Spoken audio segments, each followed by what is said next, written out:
Good afternoon, everyone. Thanks for joining into our webinar. My name is Ahmed Badruddin, one of the founders and CEO of Citylitics. As you all know, we're a sales intelligence company. We specialize in providing early signals of future infrastructure projects and RFPs.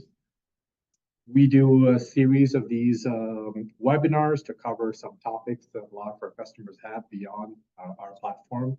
And today we're going to talk about sales and marketing ROI in public infrastructure. I'm going to just share my screen. Give me a second. So I want to just cover a few housekeeping items. If you have any questions, please post it in the chat. I will take a look at it and we will answer right away or answer during the course of the webinar.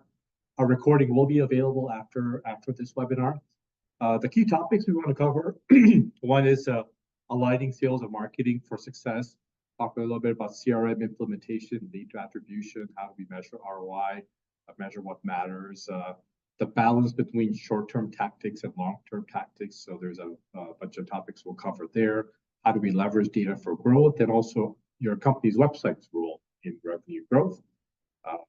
And I am very pleased to introduce Paul Balsom, founder of Balsom Co. He runs a strategic marketing consultancy as a fractional chief marketing officer, helping water environmental businesses scale through data-driven marketing and growth tactics. A lot of deep expertise within SEO, content marketing, demand generation, and more.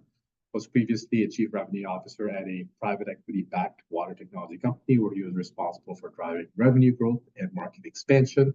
And he has a great track record of success, ranging from $1 million to $50 million in revenue. So thank you, Paul, for joining us. And we could perhaps start with, if you could just give us a quick introduction about yourself, your journey, how you entered the industry, the organizations you've been part with, and roles that you've had along the way. Well, firstly, thanks so much for having me. So my journey into water started with my passion for technology. I started my career in the tech world, working for a location-based services company called Navtech in Chicago. They're now called Here. They were acquired by Nokia a long time ago and spun off to Microsoft. But that's where I started dabbling with digital marketing and sales kind of at the same time. I worked in their customer marketing department. So it was marketing specifically toward accounts that were already customers. I moved from there to a retail analytics company, also in Chicago. They do kind of Google Analytics type data for the in-store retail experience. So helping retailers understand what exactly their shoppers are doing and where they're going and how to kind of optimize the shopper experience. From there, I went to High Tide Technologies. That's when I made my move to Nashville, Tennessee. And High Tide Technologies is very similar to that retail analytics company, but they are like an IoT business for water and sewer municipality workers. So think of it like smart home technology for a municipality worker. And, they're able to get things that were previously not connected, now brought online, and, they can see the statuses of their hard infrastructure in real time. And that was a 10-year journey that led me to starting this marketing consultancy, Balsom Co. I've been doing that for a little over a year now and really enjoy myself. Thank you so much, Paul. And yeah, to kick it off, I was in part of any company's growth trajectory and growth plans. There's sales and marketing both have a role to play, and it's just critical to kind of align it towards success. So what have you seen as sort of the biggest challenges and biggest opportunities in terms of aligning sales and marketing teams, and how companies address that alignment? Yeah, I think the answer does lie in your question to some degree. So I think aligning sales and marketing is hugely important, and aligning them on a common outcome, which ultimately is the growth of the company, acquiring new customers, closing the deals that are brought in either by sales or marketing is hugely important, and that will get you away from some of the modern trappings of what marketing experiences, which is, getting into some of the vanity metrics of clicks and impressions and things like that, when in reality, what we all care about is someone ended up becoming a customer. And so optimizing your marketing performance for uh, attracting the most will be customers is also the most important thing for sales, right? So aligning all your activities to what's going to help me and help us grow as a company is I think the crux of how you solve that. Any specific examples you can share in terms of, what you've implemented or you've seen work well in that aspect of aligning those teams? So a couple things, and one is simply, I say simply, but how you implement it is hugely important. But cultivating a culture of collaboration between sales and marketing, so there isn't, they're not off in their silos. Bringing sales and marketing together, where marketing is able to ask about the leads that have come in. How are they responding to your value propositions? How are they progressing in your sales pipelines is really important. So marketing knows if they're doing the right thing, they continue to tap that nerve. Something in a practical sense that I've done in the past is I've tied sales CRM to our Google Ads buying practices. And basically what we do is we bucketize the different Google Ads um, campaigns that we have running, and people that convert through those Google Ads campaigns, we have kind of a feedback loop from the CRM. So if someone ultimately becomes a closed one, our Google Ads campaigns know to allocate more of our budget to the buckets that are actually closing on the sales Mhm. side. Yeah, so I guess it sounds like there's two elements to it. There is culture alignment between the two teams, and there is the system of like a CRM that it also connects the activities of those two teams. So if we spend a little bit time on the CRM part, what do you advise companies do when they're thinking about implementing a CRM, or if they've got an existing CRM and it's not maybe working to its potential? Two things here that I think are hugely important is the best CRM for you is the one that you're going to use. And I find that if there's confusion on how to use the tool or if it's too cumbersome, obviously adoption is going to go down, and then you get yourself into a garbage in, garbage out situation. Yeah. Um, if people feel good about using the tool and it is a tool to enable sales and it's a tool to enable marketing, it will be more broadly used and you will have this more rich well of data.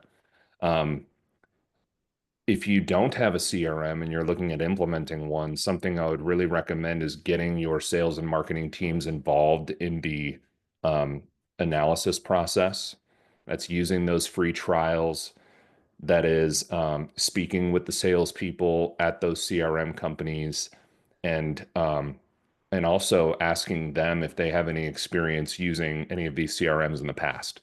Obviously, if there's something people have familiarity with from a past life, that is going to make it much easier to adopt at this company. Yeah. So circling back to something you said where you have to make it less cumbersome for marketing and sales. Could you dive a little bit more in terms of how you enable that to get the marketing folks and the sales folks to for it to be less cumbersome for them to use it more effectively, consistently? Yeah, so I think on the sales side, it to me, on any new technology implementation, I like to adopt like a crawl, walk, run strategy, right? So I don't want to go running before we even start dabbling in the product knowledge and kind of the basic use. Same thing with the variety of KPIs that we monitor, right? So um, I don't need to know the deep analytics on sales performance or marketing performance before we just know the basics. So the way I would do that is the sales team needs to see it as a sales enablement tool. Show people why it will help them achieve their goals, to get reminded to do certain tasks or reminded to follow up with this lead, and show them how to set up those tasks and reminders and things like that. Rather than just kind of what I've seen in past lives was just kind of hammer onto sales, update your CRM, update your CRM, and then it becomes a task. Um, if anyone has children, it's the same thing. Like, show your kid why it's a benefit to their life to have a clean room. Don't just yell Yeah. at them about cleaning their room. Yeah. Okay. No, that is helpful. Um, is there a CRM you recommend for companies, especially the ones that are in public infrastructure? What's been your experience? I'm sure you've looked at a number of these CRMs and seen different implementations of these CRMs. Is there one that you recommend?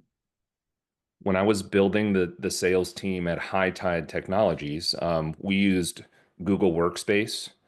And I know there's, our Microsoft and Google camps, but we were in the Google Workspace world. And so I found out about a CRM called Copper, that was developed by former Gmail employees. And so Copper is an extension of Chrome that automatically tracks your emails, your phone calls, and your calendar. So it already is updating these tasks and your communication with your leads so that you don't have to go in and log a task and log a meeting, log an email. It's already doing that for you. So that was kind of our idea of a simple crawl walk. Let's just get in the habit of recording these things before we go too far down the road of, implementing this full attribution model. And then Um, I, other, I can I can keep going on a couple more recommendations if you like. yeah, please, please. When it comes to aligning sales and marketing, I really like HubSpot. HubSpot was founded from a marketing automation perspective and moved into the CRM world. Salesforce, which is kind of like the IBM of CRMs these days, um, started on the sales side and kind of went over to the marketing side through acquisitions, right? So I tend to find that experience on the marketing side is a little clunkier than HubSpot. Whereas HubSpot, kind of your database of leads and opportunities sits in the middle, and you've got marketing activities on one side and sales activities on another, and they all kind of flow in fairly seamlessly. So I really like it for that. Ultimately, I would ask yourself what your goals are and really look at the features that you need. Um, don't bite off more than you can chew, um, Yeah, to get your journey going. yeah. So something I noticed across our customer base is from time to time, there's always a project to change CRM.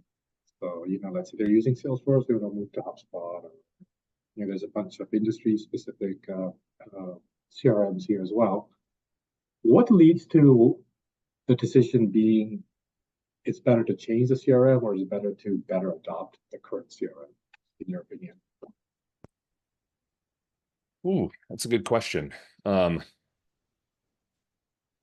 I think a lot of it is the leadership in place, um, past familiarity with certain CRMs and different software tools is always a factor, um, with any kind of leadership dynamic.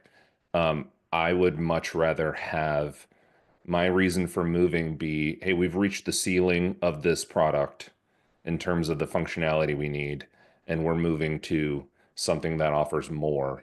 Um, whether you're moving from Pepsi to Coke is it's kind of Yeah, six and one, half dozen the other. But I would much rather go from something small to something medium to something large, and do it that way. yeah, okay. So it sounds like you've seen different industries like retail, water,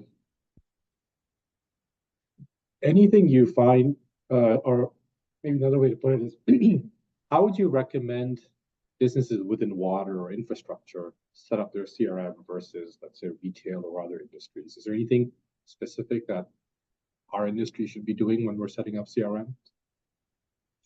That's a good question. In terms of setup, I don't think there's a lot unique. I'm a like a pretty no frills, simple person. Um, Mhm. so Good. I think in most situations, us in the public infrastructure space are typically not SaaS only solutions. Um, Typically, we need to stay on top of our relationships for a long period of time and really be the one that's there when a project comes to fruition. So to me, it's about the contact management piece, and that's kind of the most important.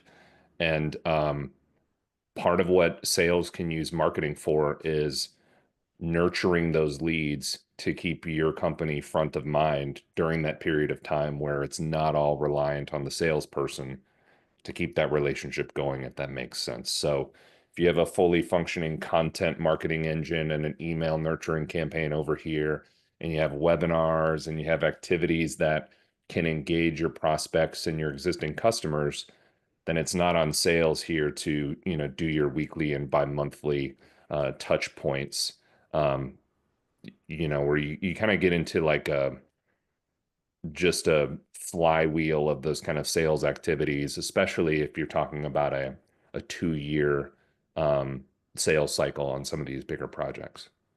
Yeah.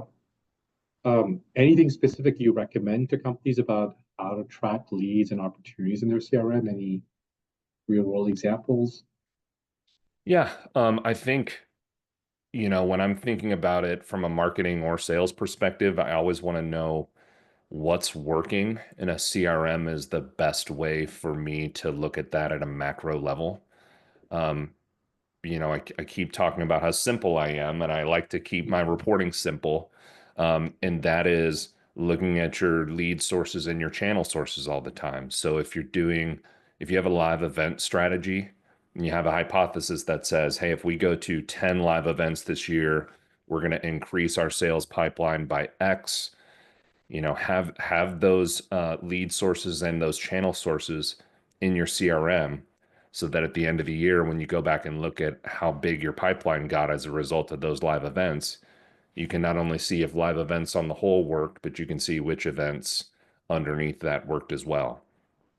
So setting up the CRM to know where stuff came from is hugely important to me when I'm making those decisions, because otherwise, your business growth is great and you're happy with it, but you don't really know what to do next year. You don't know what to keep hitting on. So you end up just kind of pushing repeat on the next year because that's what worked last year. Okay. No, thank you. Um, so on the CRM implementation, there's sales team and there's marketing team. I guess one aspect we haven't talked about is there's also executive or board level audiences too, reporting, forecasting. Any suggestions or tactical tips on what you've seen work well around forecasting, reporting from the CRM?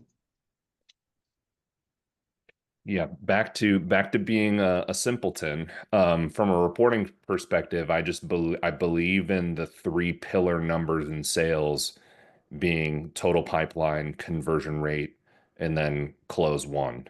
So, and then measuring that on a, territory basis or a by your salesperson basis. Um, I think about it like managing a baseball team. Mhm. If you're the manager, you're putting your players in a position where they're going to be most successful, and then you're seeing how they perform. You and I are soccer guys, so same kind of situation where you see a manager on the sidelines and they're, giving direction to their players and putting them in a position to win.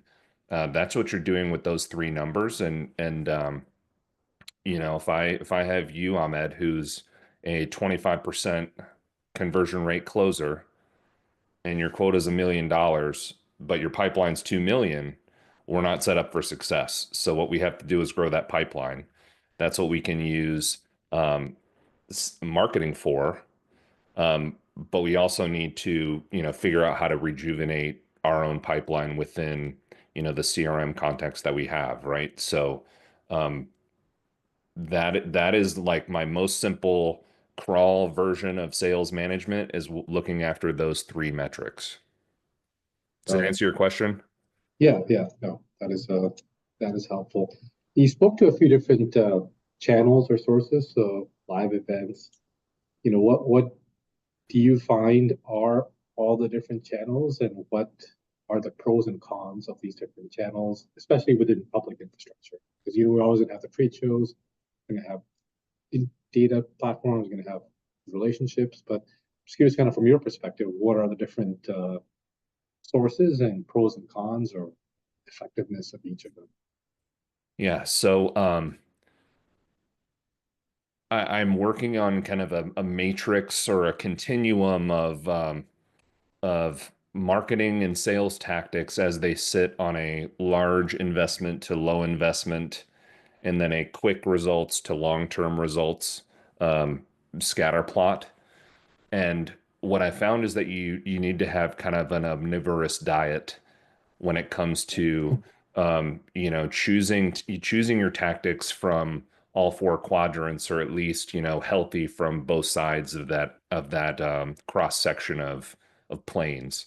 Um, what I mean by that from a practical perspective is you can't start a new business and rely solely on SEO, because SEO is a long-term investment in terms of when it's going to come back to really provide fruit.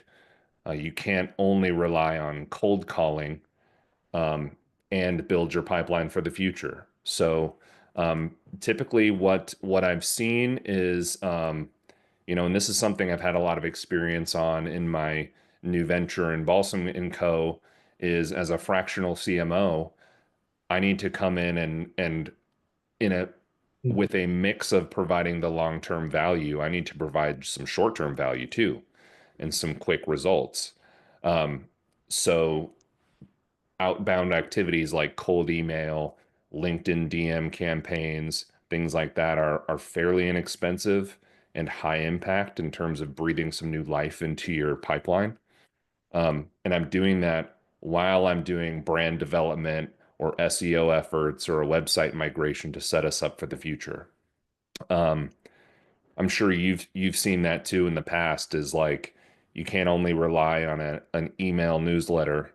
You can't only Right. rely on long-term stuff. You kind of have to have a mix.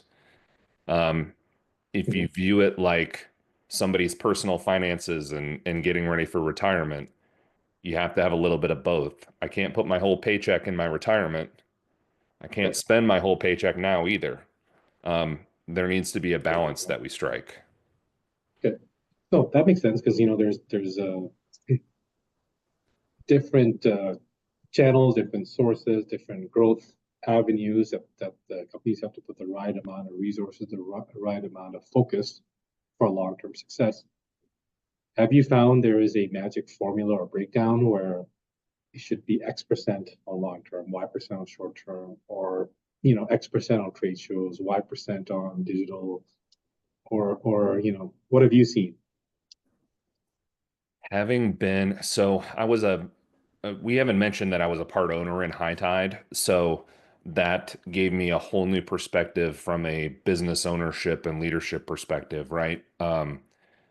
I was conscious of our different marketing activities and sales activities because some of that was literally coming directly out of my pocket. And um, what I tell all my clients now is every company is different, and we have to see what works for us. Just like certain foods don't work well for certain people, and they work well for others. So um, what I like to do is in the CRM, look at my pipeline as it exists now, and then be pretty active in updating the estimated close dates, at least close months in my opportunities, and then look at what the pipeline starts looking like for next year. You can start looking at that as early as Q1. And so that will give you some insight in terms of what you need to do, either short term or long term. Mhm. In Yeah, in the and public infrastructure world, like we talked about earlier, with some of these sales closing, after a cycle of 2 or 3 years, you can start to see insights into that stuff really early in our space. So if I have a healthy pipeline this year and I look well positioned to hit our revenue goals, looking at next year, if there's not a lot going on there, that does give me some insight into maybe how to allocate our efforts short term. How often should sales leaders do this analysis where we're looking at current year, next year, and the mix between the short-term and long-term investments? I think, like I said, it depends on the leader, it depends on the company and the sales cycle, right? Like some companies are way more dynamic than others in the sense that the sales cycles are much shorter. I have over the past 10 years probably looked at this on a monthly basis. I think that is like a good first uh, cadence. Um, Looking at this year and then asking ourselves, what can we do to influence the pipeline now? Is there anything that we can do? Going back to putting ourselves and our players in a position to succeed, and then looking at next year, simultaneously. Um, when there are, call it new or creative marketing tactics or longer term, like you said, SEO, how do you position or show that ROI to company leadership, company ownership, company boards, uh, when there's, higher pressure for short-term revenue? Yeah, so I do think it comes with a balance of long-term and short-term tactics, right? So it's really hard to go into a meeting, a management meeting every other week after every other week and say, "Hey, trust me, we're ranking well for these keywords. We keep ticking up, this will come to fruition at some point, probably next year, if I'm not also providing some short-term value, right?" So, um, I want to be pairing those two things together. I also want to get buy-in on the long-term vision of the long-term tactics and then provide incremental updates. So I don't want us to forget about the fact that we're investing in this long-term future. Same as like how Typically, you get a 401k update or something like that, and you say, okay, my retirement account is going up. Like, I love to see that. Doesn't really affect me today, but it makes me happy to see that it's doing what, I thought it was going to do. Um, Meanwhile, we're showing kind of the short term, the quick wins of the stuff that we're doing right now. it's interesting because the long term should align with the long term vision. So that level. Any examples of that? So where a company had maybe it's a growth area or new market that the exec board is really excited about, or we'd love to hear maybe an anecdote or a story around that. Sure. During my time at High Tide, um, all our early on when I was there, kind of all our attention was in the live event and print ad space. That is pretty typical for a public infrastructure industry marketing mix. Um, Having come from the tech space, like the Silicon Valley tech space, it was just kind of shocking to me. Like nobody in that side of the world is doing print ads and doing live events, really, with the exception of a couple live events like a TechCrunch Disrupt or something like that. But in the public infrastructure space, it's pretty normal. So um, what I did was invested super heavily into live events and print ads, with the intent to track pretty diligently all of our progress in a CRM and then see how many of those leads closed. And then at the end of that 2 year campaign, like I really went hard on it for 2 years. I said, I want to take half of this and dedicate it to digital marketing. That means we're going to migrate to a new web platform. We're going to invest in branding and SEO, and this is going to be a long-term thing. We're still going to do, the most impactful stuff over here. Um, and then we just built that up over time. Our website became a salesperson for us, essentially, where it was delivering um, dozens of sales leads at a time.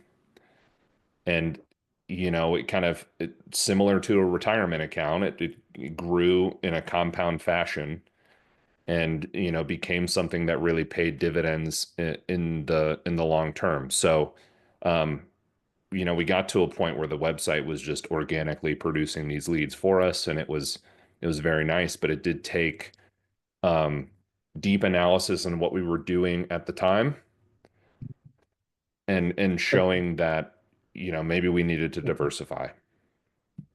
So I have two questions there. One is when you did a 2-year campaign with live events and things are working well, you're getting results, and now going to the company and saying, "Okay, we gotta do half and live and half and something completely new." How did you get buy-in for that, and how did you ensure it succeeded? Because it's a whole new area, right? That you're. So one was what was the motivation to even change? I just had an investment thesis, if you want to call it that. I had an observation from traveling all over the country and um, seeing who I was meeting with, witnessing, at least in the water space, like the silver tsunami that has been discussed for many years of a retiring wave of municipal workers.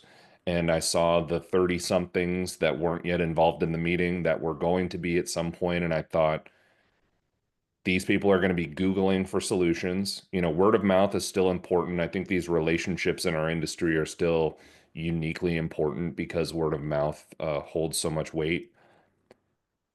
But, you and I know it now. When we get a recommendation for something word of mouth, we usually like go Google it as well. Yeah. And so I went and looked at all of these keywords that I associated with our particular solution, and I didn't see any of our competition there. And so I said, hey, I want to invest in the future and I want to be the one that's there. So when these changes happen, um, we're sitting on the Mhm. top, right? And once you get to the top of organic search results pages, it's really hard to knock you off the top Yeah. unless you are completely neglecting your website or something like that, right? So it's kind of evergreen, but it does take an investment thesis where you're painting a picture of the future and then you're kind of building toward what that future is going to look like. So there's risk with that decision too, right? Because there's something that was working, and then now you're going to do half of that, half of the new thing. How did you manage that risk and change management across the organization? Like personally, so as a part of that 2-year campaign, what I did with the print ads is I did link appends and UTM parameters within QR codes and stuff like that, and just watched the leads that were coming in, and I was like, hey guys, I'm not seeing enough leads come in where I feel like this is that big of a risk. This isn't just this particular Mhm. situation. I thought I actually feel like we're overspending on the print side, and we could take Okay. some of that money that's not yielding a huge result and put it over here to something that I feel like is relatively low risk. Um, Primarily because I'd seen it work at some of my former companies, right? Where I was deeply involved in SEO efforts and converting website visitors and stuff like that. So I knew what that environment looked like. I don't know if I would have they made that decision had I not had that Didn't have that experience in my experience. past lives. Um, but that was just something that I felt really strongly about. So I had to not disprove our current mix, but I had to double down on it almost to show that it was relatively low risk because the incremental money that we put in to live events and print publications wasn't it didn't yield a proportionate Got result. it. Okay, to myself. And then there's also this other aspect of lead quality and, we getting the right leads that make an impact in the sales pipeline. So how did you manage that with these new tactics? Well, I mean, the proof is in the pudding, right? So if they're the right lead, ultimately they're going to close. So that is one of your feedback signals is are we getting more revenue as a result? Um, Anecdotally, you can start to look at some of these bellwethers, just like um, new leads entered into your CRM. We were not getting that necessarily on the print advertisement side. I don't mean to pick on print advertising. Um, I still think from a brand recognition perspective, it's like it's very important and it puts you in a place of mind share. But from a lead generation perspective, it wasn't yielding the same results, if that makes sense. So um, SEO and website conversions was yielding a result of lead generation. Um, Webinars, email newsletters, like all those things where the main KPI is generating a lead, those were working. So with the proper lead sourcing and stuff like that, I could see that it was working. And so as that continued to grow, it was only more of a only gave me more positive feedback Yeah. to know that we were going in the right direction. And how did you, so there's one aspect which is the tactics. So SEO, email campaigns, webinars, but then the other aspect of it is the audience, which is getting water industry, municipal professionals, finding them and bringing them onto your website or getting them to read your content or responding to email campaigns. How did you manage that part of it? Yeah. In order to do this, you have to identify who your ICP is, and ICP meaning ideal customer profile.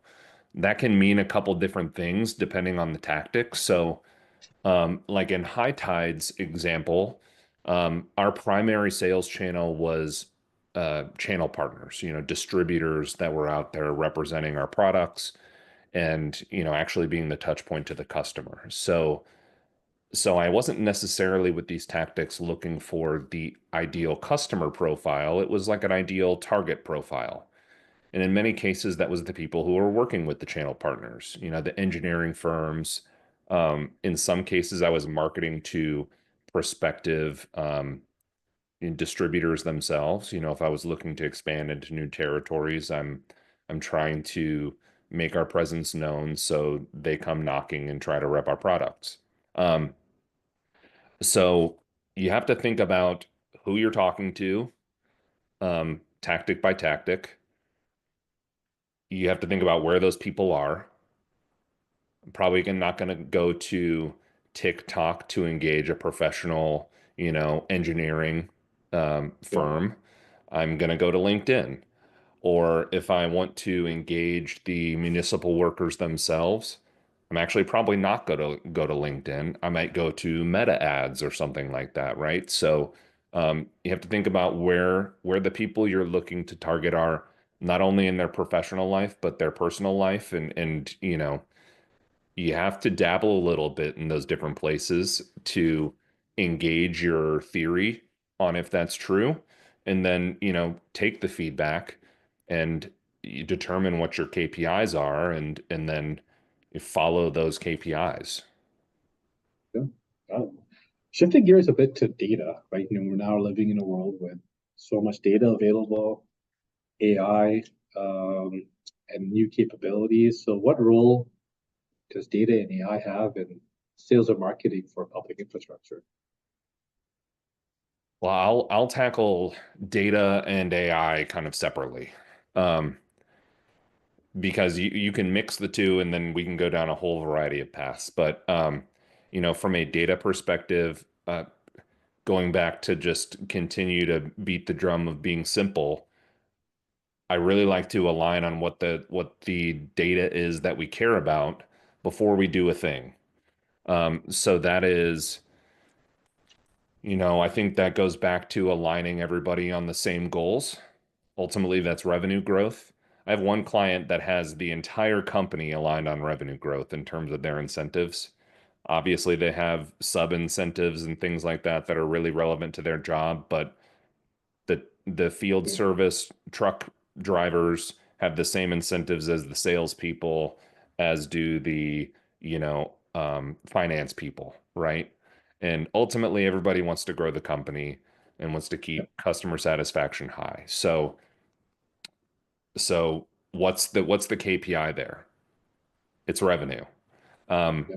and then if I am, um, I'll just pick a marketing tactic, for example. So if I'm doing a cold email campaign, I happen to know that these days with email, with all the different email clients people are using and the security protocols that exist in place, email opens are very kind of nebulous right now. And so I'm going to pick a KPI that is like engagement related. So this is a click, a forward, a reply, something that shows me that the person actually read the email, internalized it, and acted on it. Even if they say not interested or don't ever send me a message again, like I know it got to them and I got some feedback on the message. So to me, engagement is more of a KPI for cold email. Um, what else? On a newsletter, it depends on what the call to action is. But if I'm emailing customers or prospects with like marketing emails, there's a bunch of analytics you can do to see, cursor behavior and where people clicked and stuff like that. Um, but aligning on what it is we care about before we do it, rather than ingesting too much data and then Yeah. kind of getting in a paralyzed state, I Yeah. think is really important. What do you think is the most important data that companies should go get uh, to grow their business?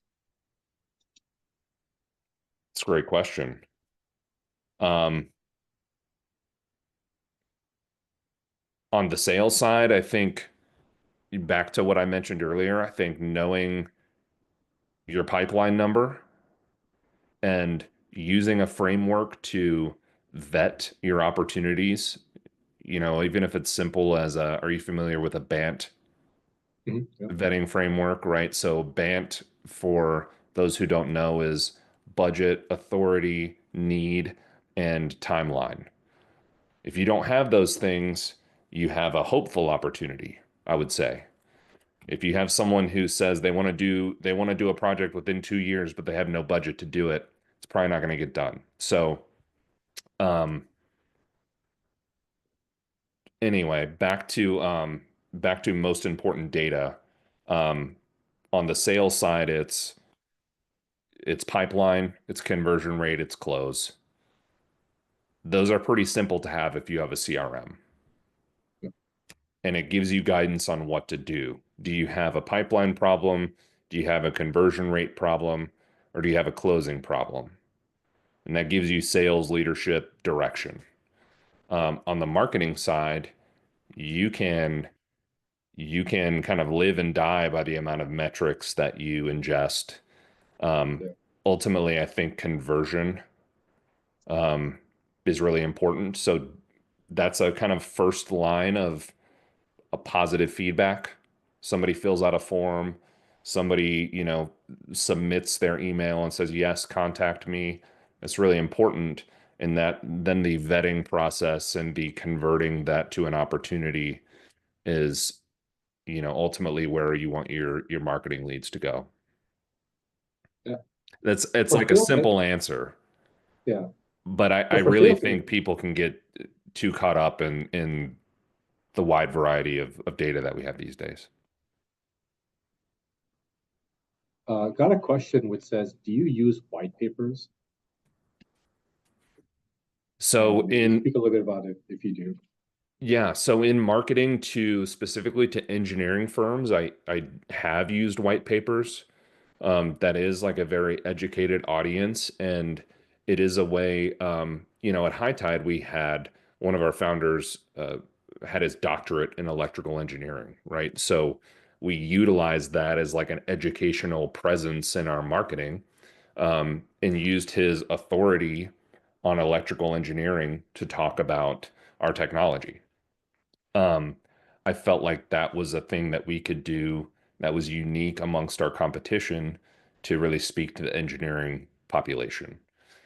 Yeah. Um, the way I would use that from a marketing perspective is on our website. We had that under resources. That's something you could go to. You can get a summary And if it was a very detailed white paper that we put a lot of work into, we would gate that, behind a small submission form, Yeah. maybe just name and email, something like that. But they put that in, and they're brought into our lead sphere.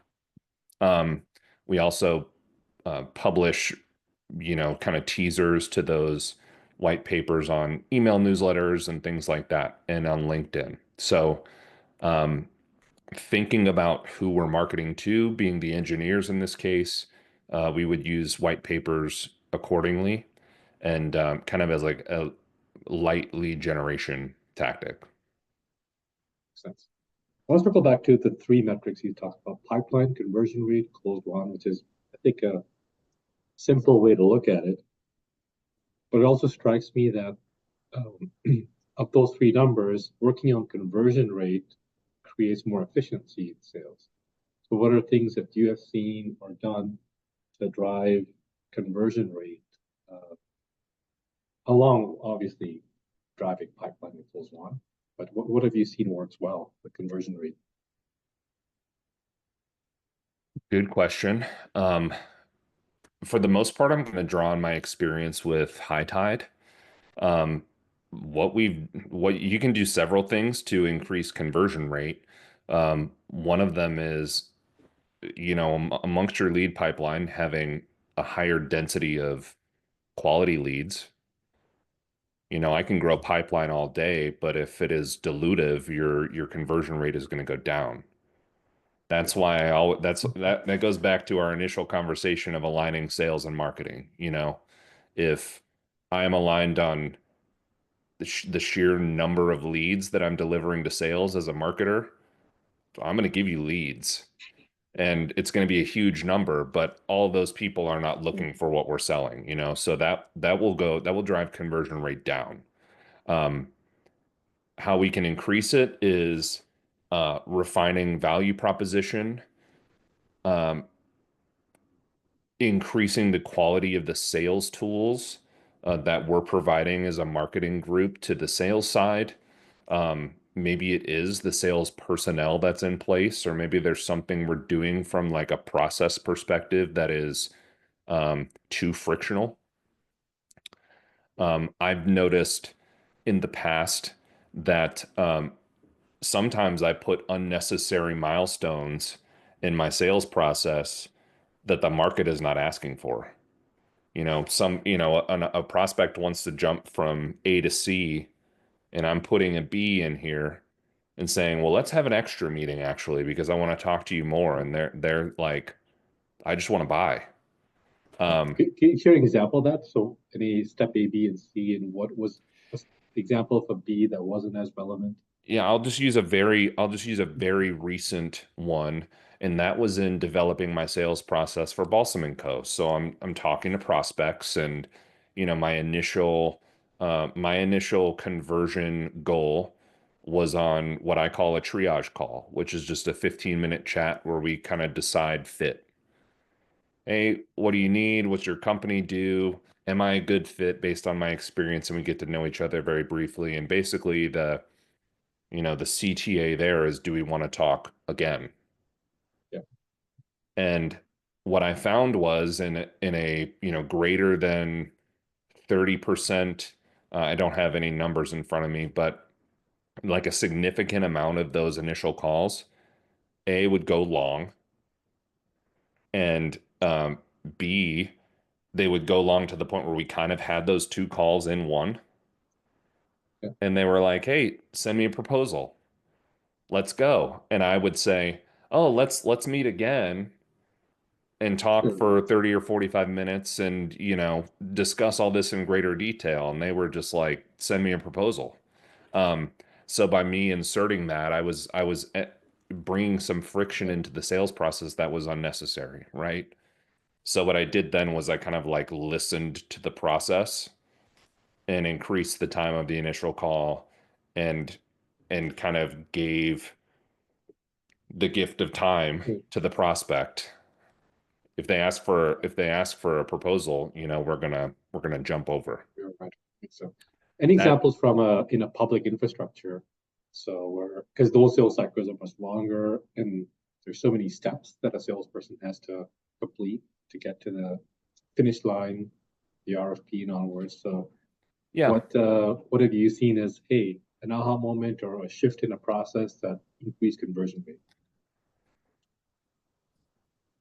I don't, to be honest with you, I don't know if this increased conversion rate, but I'll tell you like what we listened to here and how we changed our sales process at High Tide, which is um, projects kind of come into the sales cycle at different stages, right?